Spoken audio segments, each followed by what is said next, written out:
Maayong hapon mga igala o welcome diri sa atong bagong bersyon sa atong tambayan kada hapon, ang tambayan sa Radyo Pilipinas.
Yes mga igala no, kung inyong nabantayan karon no nata diri sa gawas no, actually nata sa barko and nagsuot ko og usa ka kalo no, atong hisgutan karong hapuda mga katambayan ang nahitabong ASEAN Coast Guard Forum dito sa Island Garden City of Samar sa milabayng semana kun asa pipila ka mga nasod nga miyembro sa Association of Southeast Asian Nations ang nagtapok no aron hisgutan especially sa mga common protocols na dapat ipatuman no sa mga territorial seas diya sa may Southeast Asian region.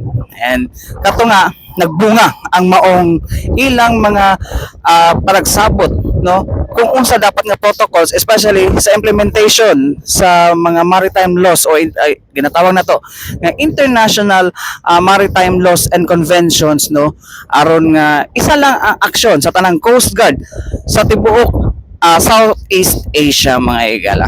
Atong tutukan na pinaagi sa maong video.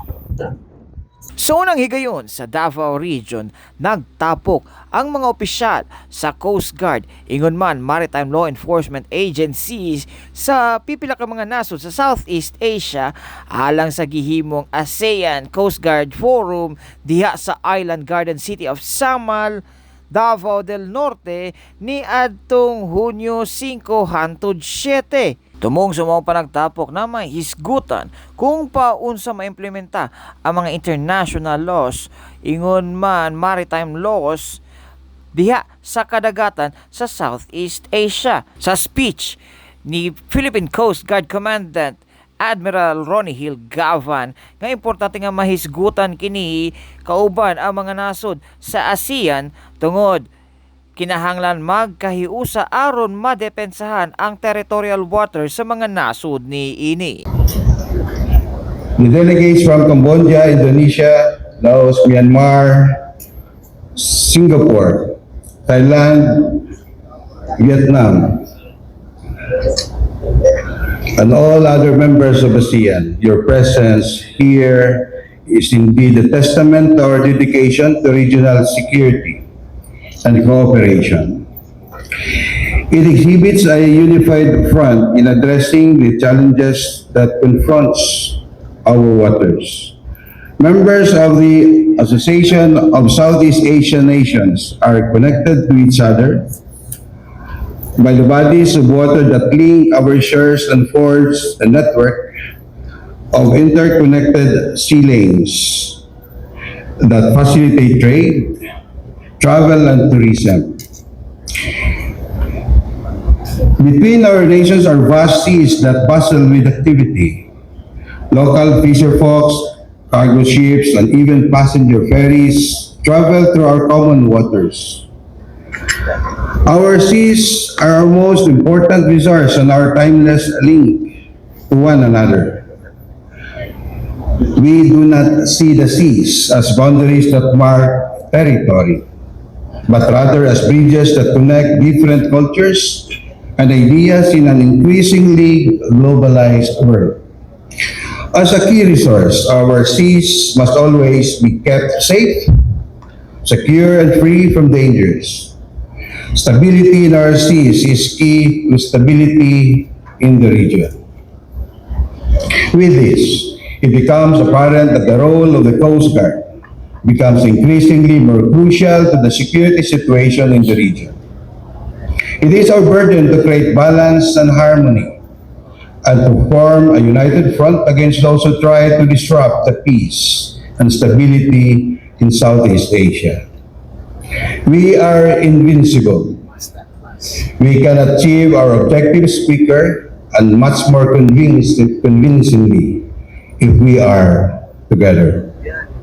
The Philippines appreciates the presence of the Coast Guards of various ASEAN member states at this year's ASEAN Coast Guard Forum. It shows not just the strength of our regional collaboration, but also our collective resolve to address the myriad of challenges that our respective maritime domains face today. From transnational crime and illegal fishing to non-traditional maritime security threats, natural disasters, and environmental degradation. With this gathering, we hope to be able to strengthen our relationships, share information, and explore areas of cooperation so that we can all work together to protect the waters of Southeast Asia from all forms of maritime threats. We hope to finalize the concept paper, establish the terms of reference, and initiate the establishment of the Southeast Asian Protocols on Engagement at Sea for Asian Coast Guards and Maritime Law Enforcement Agencies, or to be aptly called CPs. And these protocols is hoped to guide our common undertakings among ASEAN Coast Guards. We hope that instrument will help us form our common norm. As we seek to ensure the safety, security, and prosperity of the Southeast Asian region, it is essential to be guided by these myriad of international laws, the treaties, and other legal instruments that ASEAN countries are parties to, all in the spirit of ASEAN centrality. The significance of regional cooperation in fostering stability within our maritime domain cannot be overstated. By forging collaborative partnerships with our neighbors in the ASEAN, we lay the foundation for an open, inclusive, and rules-based order that is governed by international laws, including UNCLOS. This session is particularly significant for the Philippines, especially amid the current geopolitical challenges. It provides us a platform to share the country's views and vision as articulated by the President himself, His Excellency President Ferdinand Bongbong Marcos Jr. in his keynote speech at the Shangri-La Dialogue.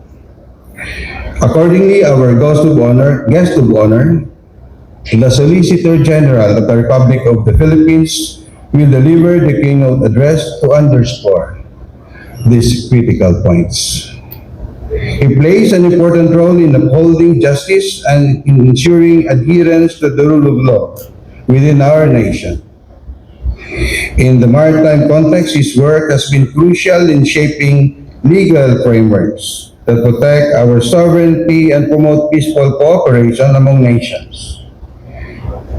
His dedication and expertise in navigating the intricate legal landscapes of maritime disputes and international law make him an invaluable asset not only to the Philippines, but to the entire ASEAN society.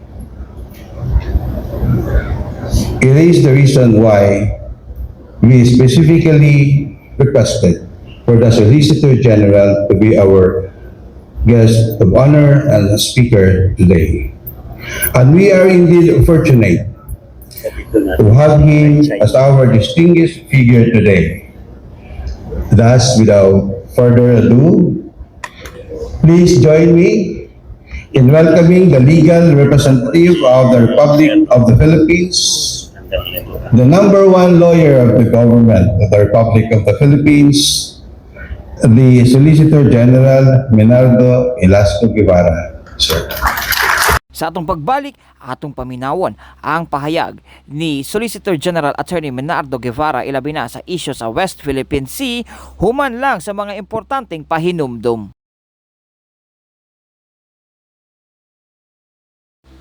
Isa sa naimbitahan nga keynote speaker sa maong panagtapok mao si Attorney Menardo Guevara kinsa ang nagunang abogado sa gobyerno sa Pilipinas aron hisgutan ang pipila ka mga isyu ilabi na sa problema sa nasod diha sa West Philippine Sea. Our gathering comes amidst the stern warnings of one of our powerful neighbors to enforce its own domestic law in its claimed maritime zones.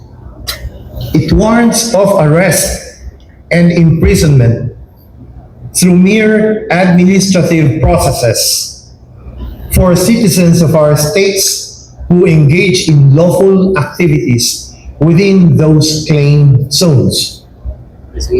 That declaration was made in disregard of the express prohibition under the UNCLOS against the imprisonment of those engaged in fishing in the EEZ. And notwithstanding the 2016 arbitral award, that categorically ruled that my country, the Philippines, is the coastal state with law enforcement jurisdiction over our own EEZ. Quite plainly, the threatened enforcement of that powerful state's regulations against peoples of smaller neighboring states appears to directly clash against international law, specifically against the textual and sacred obligations that we all acceded to under Article 73 of the UNCLOS. Those obligations prohibit, in the absence of agreements to the contrary by the states concerned, imprisonment and any other form of corporal punishment for those engaged in fisheries and other lawful uses of the oceans. Those obligations likewise require coastal states to promptly release arrested vessels and their crews upon the posting of a reasonable bond or other security. More fundamentally, the imprisonment of persons without a judicial trial for months runs counter to the principles of human rights at sea, which compel all states to accord basic human rights even for those arrested on account of activities purported to be not in accordance with a country's domestic law. More remarkably, these pronouncements were made by a state that was, by compulsory process under the UNCLOS, expressly declared not to be the coastal state for purposes of exercising rights, including law enforcement in the Philippine EEZ. The administrative issuance in question was made immediately after our own citizens protested that country's blocking of our fishermen from rich fishing grounds in our own EEZ.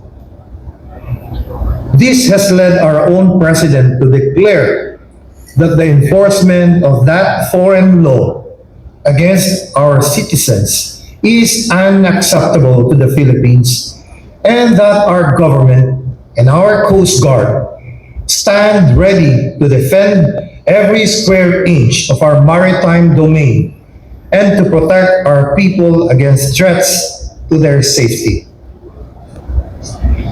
Nonetheless, even in the face of the formidable challenges to the enforcement of our rights in our maritime domain, the Philippines will always seek peace in its relations with other countries.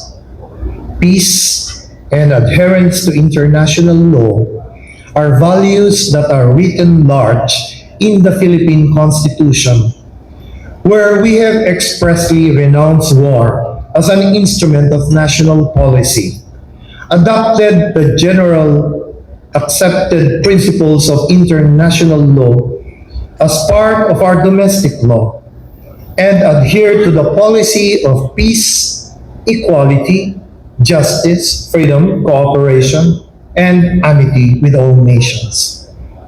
This policy of peace permeates our actions in all our country's domains. It is currently being tested even more so in our maritime domain. We respond to this test with an even stronger commitment to regional cooperation, deeper friendship, and enduring and lasting peace. ASEAN has historically been a stronghold for peace and stability for the region. ASEAN's approach to consensus building and mutual respect for each other's processes has effectively prevented serious conflicts in our region. It is my hope, in closing, that meaningful discussions in this forum among implementers and enforcers of the law of the sea will yield cooperative arrangements and other protocols that sufficiently address both traditional and emerging challenges to maritime law enforcement and help ensure that the peace and stability which the region has enjoyed for decades will continue to flourish. Ang maong panawagan ni Solicitor General Menardo Guevara miani kini og suporta sa pipila ka mga Coast Guard officials nga mitambong. Isa sa mipahayag og suporta sa panawagan ni Guevara mao si Indonesian Coast Guard o Bakamla Chief Vice Admiral Irvansyah SH. The ASEAN Coast Guard unite together to support each other and help each other and to make statement. This is our region. This is ASEAN region. We will support together each other to maintain security and safety. For Indonesian Coast Guard, we will do the law enforcement in our EEZ. We don't thinking about others country, especially from China in South China Sea. All country already have EEZ, their own EEZ. They will do the law enforcement in their EEZ by their own. And also, in the future, maybe in the ASEAN Code of Law, we will have our code of conduct, something standard operation procedure for ASEAN Coast Guard. Maybe in the future we will have together same language, same action. So maybe in the region will be maintained by ASEAN. I said ASEAN way to maintain the security and safety in our region. Thank you. Human sa pila ka adlaw nga diskusyon sa maong ASEAN Coast Guard Forum mi resulta kini sa paggama sa Sea Peace Protocol. Napagkasunduan namin na ang lahat ng Coast Guard sa ASEAN ay magtutulungan sa training, magtutulungan sa pag-share ng information, magkakatulungan kung paano mag-operate sa common waters natin sa ASEAN.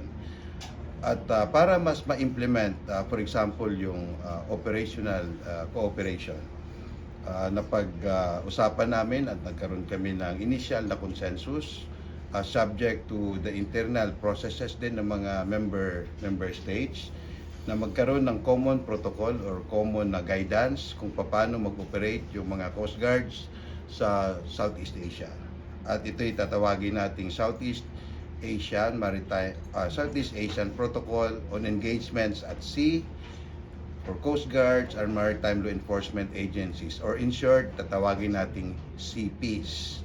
Okay, bakit CPEACE? Gusto nating ipaabot sa lahat na yung Coast Guards ay humanitarian armed service. So, yung peace ang pinaka-objective ng lahat ng Coast Guard sa ASEAN. So, paano natin gawin ito? Paano natin makamtan yung peace sa pamamagitan ng mga Coast Guards? Unang-una, ang Coast Guards ay rules-based, no? Meaning nakabase sa rules ang lahat ng ginagawa ng Coast Guard. At itong rules na sinasabi natin ay yung International Convention on the Law of the Sea, yung mga conventions, yung SOLAS Convention, yung sa Safety of Life at Sea, yung sa Collision Regulations, yung sa Marine Pollution Convention at iba-iba pang convention. Magkakaroon ng peace kung sumunod ang lahat sa mga batas dahil ang batas ay produkto na ng kompromiso ng bawat isa. So, ibig sabihin, kung susunod ka lang sa batas, na-consider mo na rin yung interest ng bawat isa. Ang gulo nangyayari kung yung interest ng isa ay threatened. So, yun yung magiging strategy natin. Himukin natin lahat ng Coast Guard sa ASEAN na sumunod sa batas. Magkakasundo kami kung paano namin ipatupad ang batas para magkaroon tayo ng common na norm, kung magiging common na kultura, kung paano mag-operate ang mga Coast Guard sa ASEAN, para kung sino man ang papasok sa Asian o ASEAN waters ay mapipilitan na mag-behave according to rules, kasi yun ang pamamaraan, yun ang norm ng lahat ng Coast Guards sa ASEAN. Kung sino yung hindi sumunod, magiging odd, magiging others, pangit ang magiging imahe nila sa mundo. So, yun ang isang tulong na ginagawa ng Coast Guard. Sa itong pagbalik, ato na usab gibisitahan ang modernong barko sa Philippine Coast Guard nga Gabriela Silang kana, human lang sa mga importanteng pahinumdom ning atong Sibyaanan.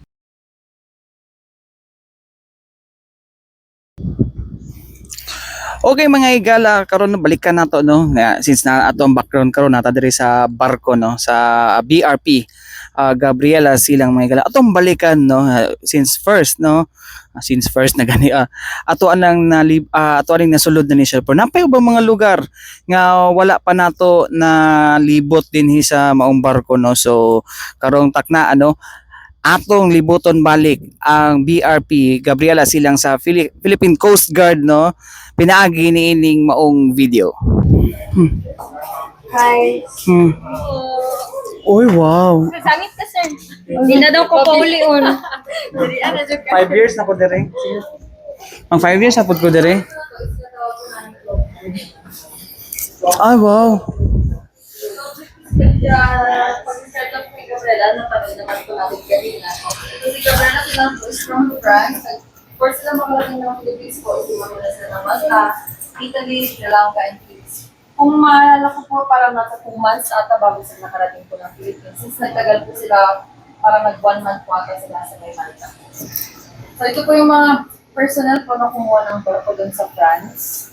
So ang natira na lang po na officer na nandito para sa Inglo is si, ngayon po is Coast Guard Lieutenant Junior Grade na po siya, si Coast Guard Lieutenant Junior Grade na siya po yung chief engineer po natin dito. So yung mga personnel po na to is karamihan po dito nalipat na po sa shore base, yung iba naman po nasa ibang barko. So ang si maaya po ng barko ngayon is si CPO de la Cruz, siya po yung isa sa mga CEO po din po na kumuha ng barko. So, ito po yung mga recent na mga activities po ni Gabriela na noong time ni Coast Guard Captain Kalika po, saka ni Coast Guard Lieutenant Commander Ganalen. Ano na po yung mga interactions with other agents Coast Guard na contemporaries po. So, next po, mapusin po tayo sa engineering. Engineering. Tunay. Dito sa loob ng engineering room. Mahal siya ang mga makina.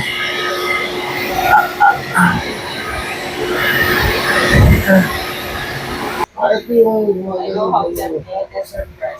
pinapagana siya ng 2 pump. Para yung isa pag pumalya, may isa pa siyang steady. Para ready niya. Tapos, kung pumalya talaga ito sir, magmamanual tayo. Yan yung manual. So ito, pag medyo electronics tayo, doon sa taas ang yung command sa taas. Command doon. So kung manual na tayo, nakikinig na lang kayo ng order ng kapitan. Opo, sir. Bali, Yan yung ano. radyo, sir, na bali, siguro mga tatlo Tatlong na tao, tao. sir, na isa na sa magkukumaan. Bali sa taas, ipapasa niyo dito para marinig. Tapos Ayun. isa, Matigas yan kung sakali. sir. Matigas. Ayun. At least, living room. Euro 4 na to, sir? Euro 4? This is how the box Hindi ko lang ano, sir, kung Bro, saan yung standby, ano nyo, sir, yung electric nyo pag if ever na maubusan? electric propulsional, sir. Opo. Dito, sir. Ano doon? Na pinapagana na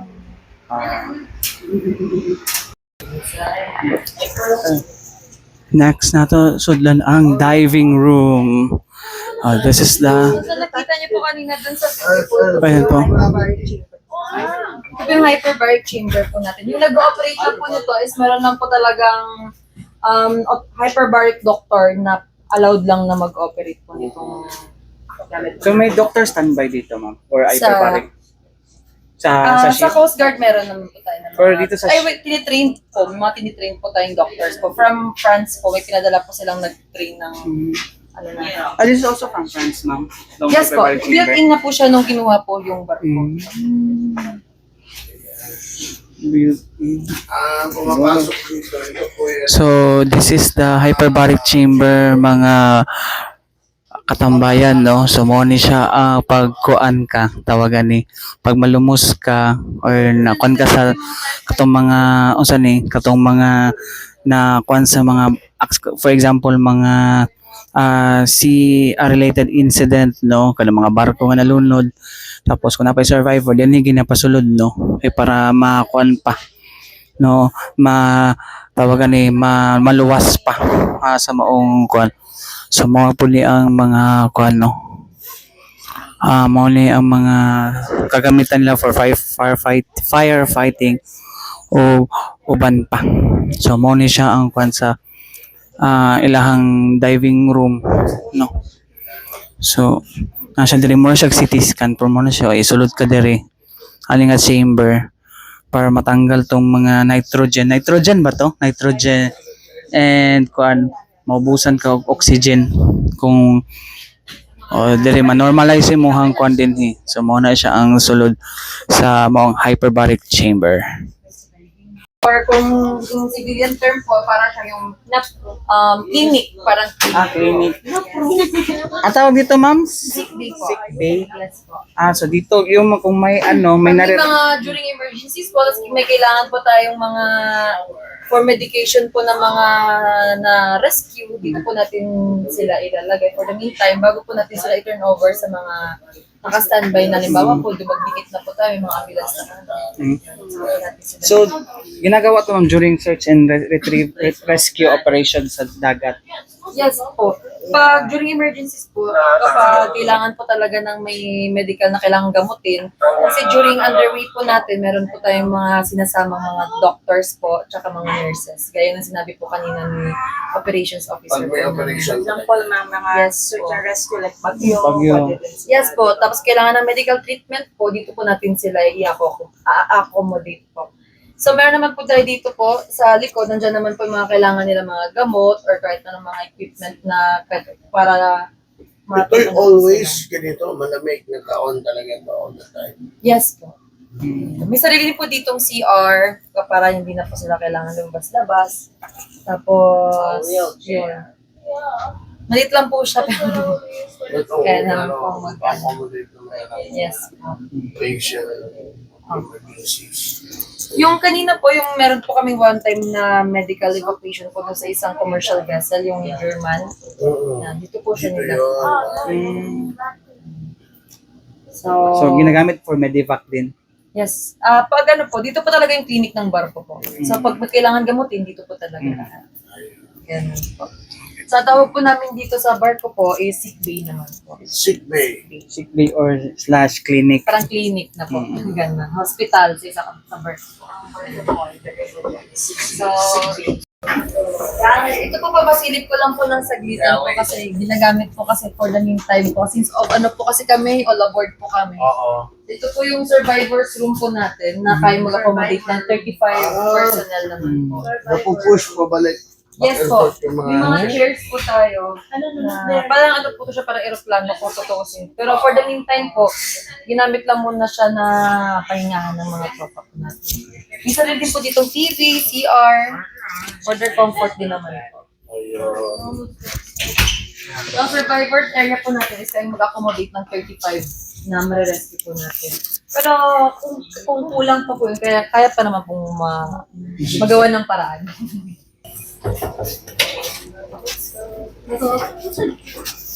Ito naman po, ang tinatawag po namin kiosk mess po.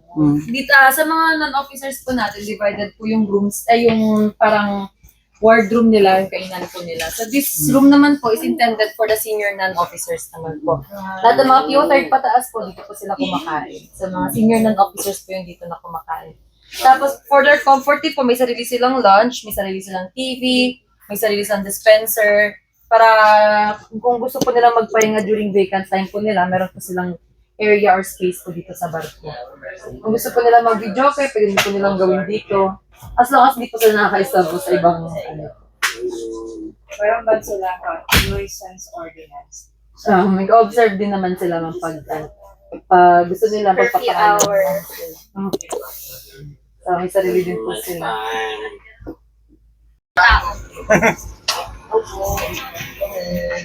Anong tawag ko sa lugar? Yes. Ay. Good afternoon.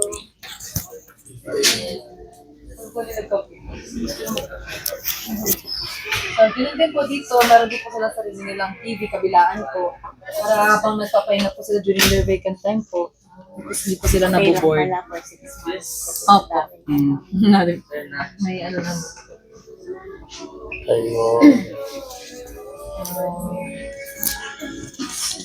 Parang halos same lang naman po sa kabila.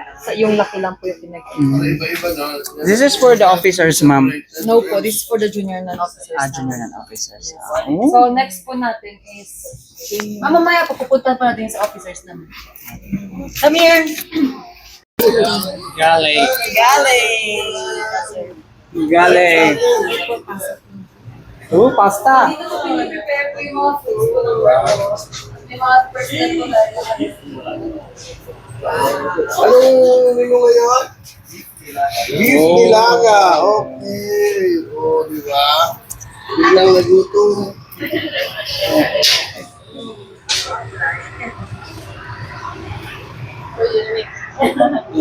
Ano, okay ko na. Nagduwa na sa tawag. Ang hangin isa ka talbiro nga daw. Uy, wala yung meeting. Kog mani. Trespassing na. Sige ba? Okay, as Okay. Dito nga kayo. Ay, doon. Dahil na. Stock room po, ma'am. Provision room po. Hindi po ito madalas pinapadaanan po eh, pero dito na lang po tayo Oo, gawin. pero nadaan tayo dito sa mga pagkain.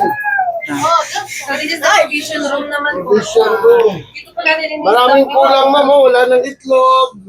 Kaya nga po, kakadikit lang po namin kasi kahapon. Oo, mamimili na tayo. Dito lalabas po. Yes, we have two refrigerator naman po dito.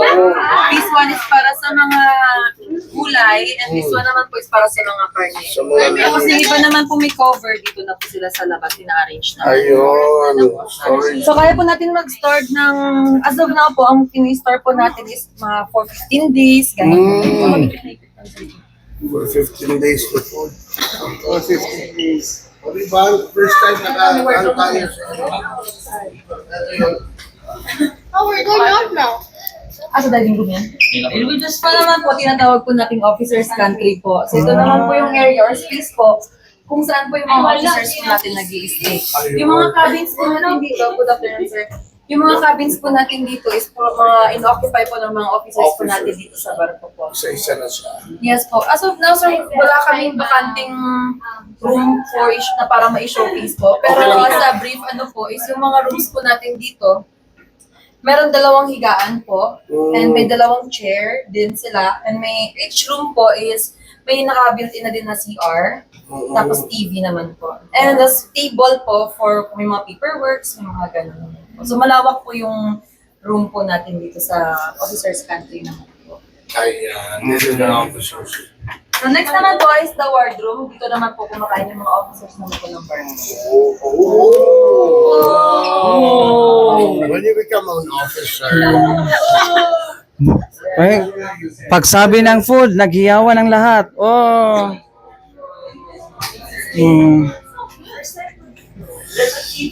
Oh. So dito naman po, isa rin din po yung officers wardroom po, may sarili pong lounge para at the same time makakapagpahinga din po sila. feel like an officer. Pwede po dito kung gusto po magtambay or gusto lang mag-catch up po, gano'n. Pag wala hindi naman po busy. Dito po yung area yun.